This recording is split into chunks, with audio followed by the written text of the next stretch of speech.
Syria की सड़कों पर अब लोग कम, लाशें ज्यादा मिल रही हैं। सीरिया में खून खराबे का वो दौर शुरू हो चुका है जिसका डर बीते 3 महीने से सता रहा था। ट्रक में लोगों को भरना और फिर दूर सड़कों पर उनकी लाशें मिलना। सीरिया जल रहा है क्योंकि अबू मोहम्मद अल जुलानी का ग्रुप HTS यानी कि हयात तहरीर अल शाम के सामने अब बगावत को कुचलने के अलावा कोई रास्ता नहीं बचा। वो अपना चोगा उतार कर अब अल कायदा के असली अवतार में आ चुका है, लेकिन बगावत को लेकर उसका तनाव का मीटर तेजी से एक्टिव हो चुका है। जुलानी को लताकिया के साथ दमिश्क में बगावत का खतरा है। लाशों को देखकर होम से लेकर हमा और अलेप्पो में भी जुलानी के खिलाफ बगावत हो सकती है। जुलानी इस वक्त बहुत ज्यादा तनाव में है। लताकिया से 25 किलोमीटर दक्षिण में जबलेह शहर का वीडियो जरा देखिए। इस शॉपिंग सेंटर में एक लड़ाका ग्रेनेड फेंकता है और ब्लास्ट होता है। यही हाल बाकी सीरिया में होने का खतरा मंडरा रहा है। बगावत को रोकने के लिए जुलानी ने बड़ा ऑर्डर जारी किया है। सीरिया में नरसंहार शुरू हो चुका है। जितना जुलानी हंस रहा है, सीरिया में उतनी लाशें गिर रही हैं। 24 घंटे के अंदर सीरिया में 1000 से ज्यादा लोगों को मौत के घाट उतार दिया गया है। इस वक्त सीरिया में टक्कर है बशर ब्रिगेड और जुलानी के जल्लादों के बीच, और इस टक्कर में सीरिया जल रहा है। सीरिया के लताकिया और टाटस बहुत ही खतरनाक गृह युद्ध तेज हो चुका है।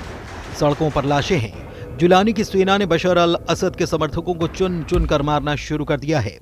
24 घंटे के अंदर 1000 से ज्यादा लाशें बिछा दी गई।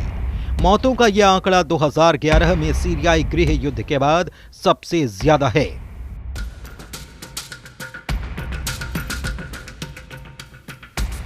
8 दिसंबर 2024 को बशर अल असद के तख्ता पलट के ठीक 3 महीने के बाद सीरिया में 24 घंटे के अंदर 1000 लोगों को जान से मार दिया गया।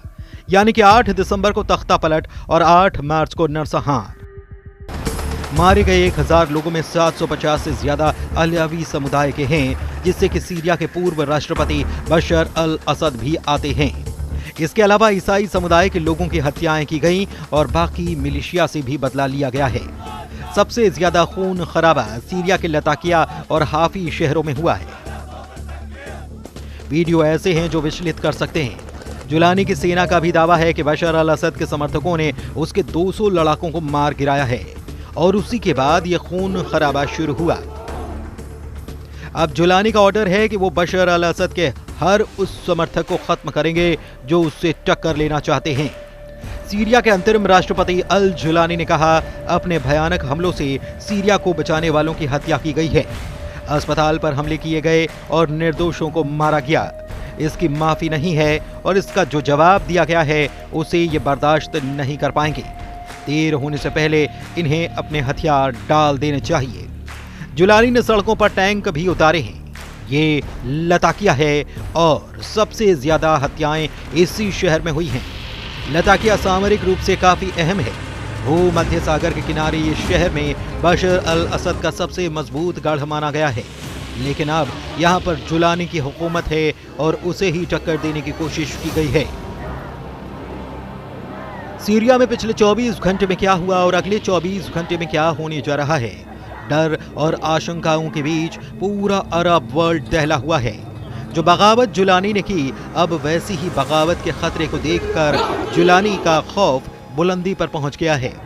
जुलानी को डर है कि सीरिया पर उसके कब्जे को चुनौती देने वालों को अभी नहीं निपटाया गया तो नरसंहार की बुनियाद पर खड़ी की गई उसकी सत्ता डोलने लगेगी। सवाल है कि क्या बशर ब्रिगेड और जुलानी के जल्लादों के बीच जो लड़ाई शुरू हुई है उसका कंट्रोल रूस में है? क्या उसका कंट्रोल ईरान में है, तुर्की में है, या इजराइल के साथ अमेरिका अब सीरिया को कंट्रोल कर रहा है? पश्चिमी सीरिया में समुद्र से लगे इलाकों और शहरों में अलावी मुसलमानों की आबादी ज्यादा है। यही बशर अल असद का सबसे मजबूत गढ़ भी माना जाता है। यहीं से जुलानी को सबसे बड़ी बगावत का खतरा भी था और उसका डर सही साबित हुआ। सीरिया में इस वक्त जुलानी का कंट्रोल है और वो बड़ा बदला लेना चाहता है। यूएन महासचिव के प्रवक्ता ने इस सब को लेकर कहा है। महासचिव ने सीरिया में हुई लड़ाकों को लेकर वे भी काफी परेशान हैं। बहुत से लोगों की हत्या की गई। महासचिव सीरिया में हर तरह की हिंसा की कड़ी निंदा करते हैं। हम सभी पक्षों से लोगों को सुरक्षित रखने और आपसी दुश्मनी को खत्म करने पर जोर देते हैं। लताकिया शहर में खौफ जरा देखिए। यहाँ लोग लताकिया इंटरनेशनल एयरपोर्ट के बाहर इकट्ठा हो चुके हैं।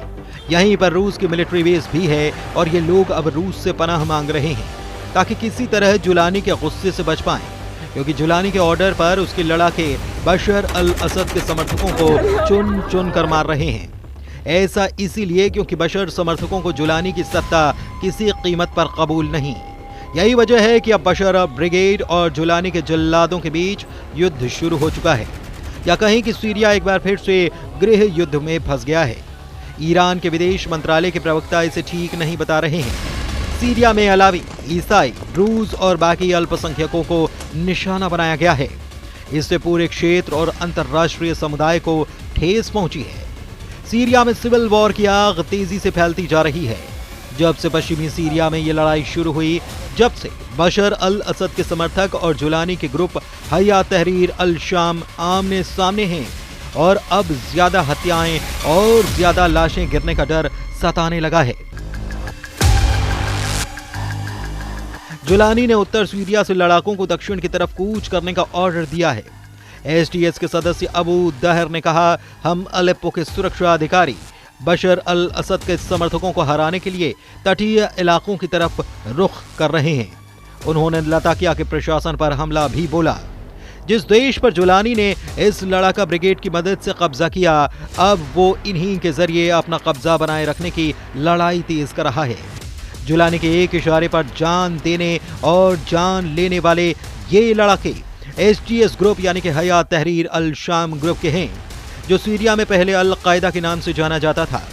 जुलानी ने जब सीरिया पर कब्जा किया, उसके बाद एसटीएस को पश्चिमी और अरब देशों ने एक तरह से मान्यता भी दे दी, क्योंकि वो जुलानी के साथ रिश्ते मजबूत कर रहे हैं। जुलानी इन्हीं लड़ाकों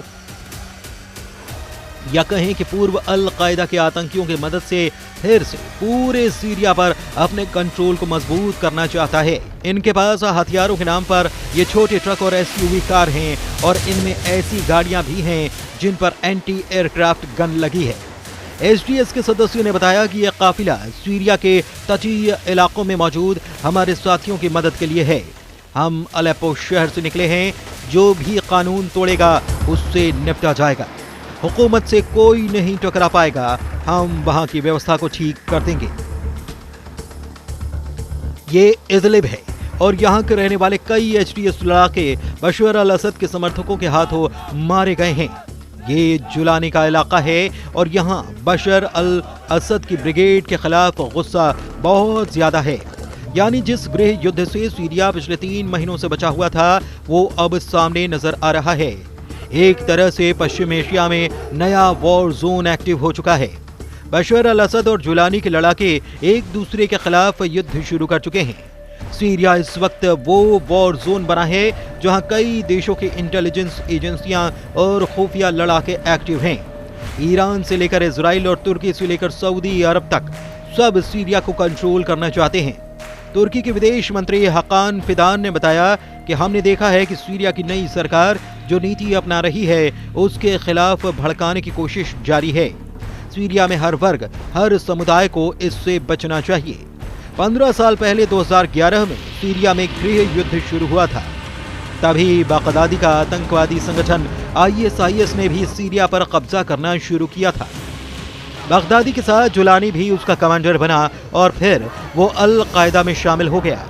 2016 में जब सीरिया का गृह युद्ध थमा, तब से जुलानी अपने संगठन HTS को मजबूत करने में लग गया। उसने अपने संगठन में अरब देशों से ही नहीं बल्कि तुर्की, चीन और मध्य एशिया से भी आतंकियों को शामिल किया। 2024 के आखिर में उसे तुर्की, इजराइल और अमेरिका से मदद मिली और फिर उसने 8 दिसंबर को बशर अल असद का तख्ता पलट कर दिया। नेतन्याहू भी कह चुके हैं कि सीरिया में असद सरकार को हटाना इजराइल का मास्टर स्ट्रोक है। इजराइल के प्रधानमंत्री बेन्यामिन नेतन्याहू का कहना है, हमने जो देखा वो एक चेन रिएक्शन की तरह हुआ। पहले हमास और फिर हिजबुल्लाह के नेतृत्व को खत्म किया गया।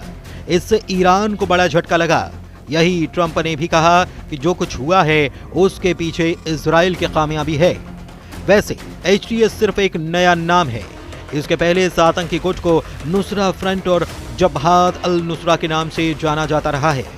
आतंकवादी संगठन HTS का मौजूदा प्रमुख अबू मोहम्मद अल जुलानी ISIS और अल कायदा का कुख्यात आतंकी रहा है, लेकिन बाद में उसने HTS में शामिल होकर असद सरकार के खिलाफ लड़ाई शुरू कर दी। अगले 24 घंटे सीरिया के लिए काफी अहम हैं। जुलानी जो फैसला लेगा उसका असर सीरिया पर ही नहीं, तुर्की और इजराइल के साथ ईरान के बड़े फैसलों पर भी पड़ेगा। सीरिया के अंदर बड़ी तबाही का खतरा है। सड़कों पर लाशें और लोगों को मौत के घाट उतारने वाले वीडियो से दहशत बहुत ज्यादा फैलती जा रही है।